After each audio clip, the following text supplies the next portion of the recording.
Hello students, I hope everyone is in good health. Today I am going to continue or recapitulate the last chapter, that is the lesson 3, water. In this chapter I have already given many videos to you, out of which the first 2 videos regarding physical properties of water, which I have discussed in details, where I have discussed about the freezing point of water, boiling point of water, latent heat, anomalous expansion, latent heat of vaporization, specific heat capacity. All these points I have discussed in details in my videos. And the next topic is the water as a universal solvent. In this topic I have discussed with you about the dielectric constant, about the why the water contains, if it contains any minerals in them, how it represents, what is the observation we get in the experiment, as well as the few importance of water we discussed. Now in the next video I have discussed with you about the solubility. Solubility I have discussed in details about the definition, about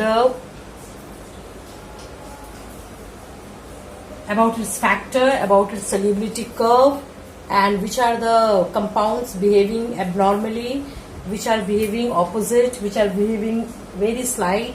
Everything I have discussed in details. So please go through them nicely.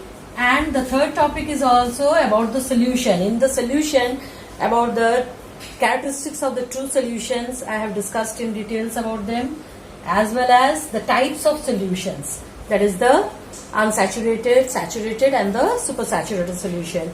I have discussed in my videos, so please go through them nicely. And if you face any type of problem, any doubts, you want to clear the doubt, you can write me in the comment box so that I can clear it out. Next is the hydrated and anhydrated substance. That also I have given you the videos, you will see.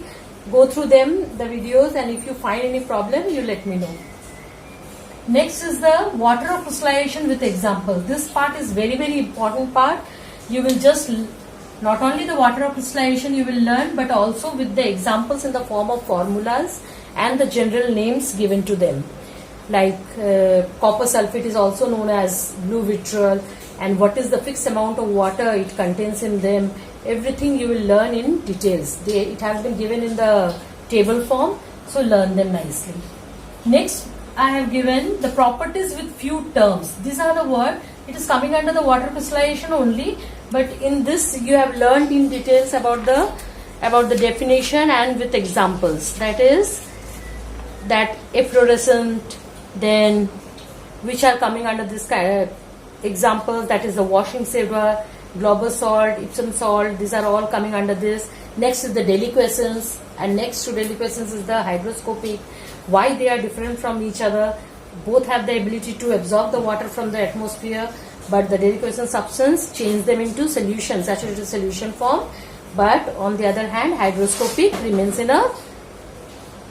they don't form the solution. So after absorbing water also. So many examples are there. And this type of hygroscopic substance are generally used as a drying agent. So now let us see. Next is the drying and the dehydrating agent. This is the very important differences have been given in your book also, and I have explained also.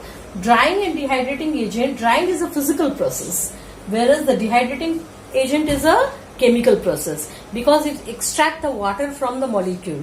And in the drying agent, it doesn't disturb the molecule, only the water comes out in the physical form, and remaining is it changes its physical form. That is like copper sulfate is a blue crystal. When water is extracted from there in the form of heat or evaporation, then it changes to white amorphous powder. Like this, we have already discussed on this.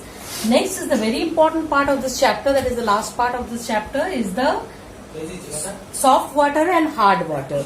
Soft water, hard water, in which we have discussed about the hardness of water. Very, very important. What is temporary hardness of water, in the types I have given all separate videos I have given for this, with example demonstration I have given. So please go through them nicely. If you find any difficult students, I'm repetitively telling you that you will let me know in the form of comment in the comment box, so that I can make them teach you in a detailed way again. Okay, the types of the hard water. Hard water types means they are the temporary and the permanent hardness of water. So how they are causes, that is because of the presence of the calcium and magnesium salts. Then their causes because of the temporary hardness because of the bicarbonates of calcium and magnesium, and the permanent hardness is due to the sulfate and chloride of calcium and magnesium. Now coming to the removal, temporary hardness of water can be removed with the help of boiling, after that followed by filtration. But on the other hand, this one is removal can be done by adding little bit amount of, one of the processes, little bit amount of sodium carbonate, you can add it. Or you can also add the other processes are also there. I have given separate videos for them also. So please go through them.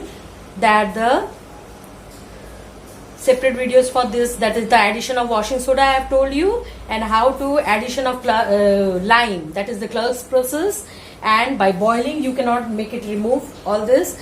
Next is the advantage and disadvantage of the hard water, that is also important. And last point is there, cleansing action of soap and detergent.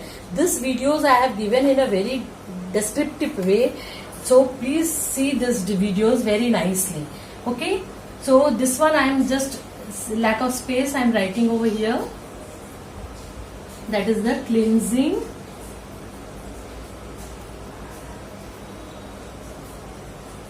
action of soaps and detergent.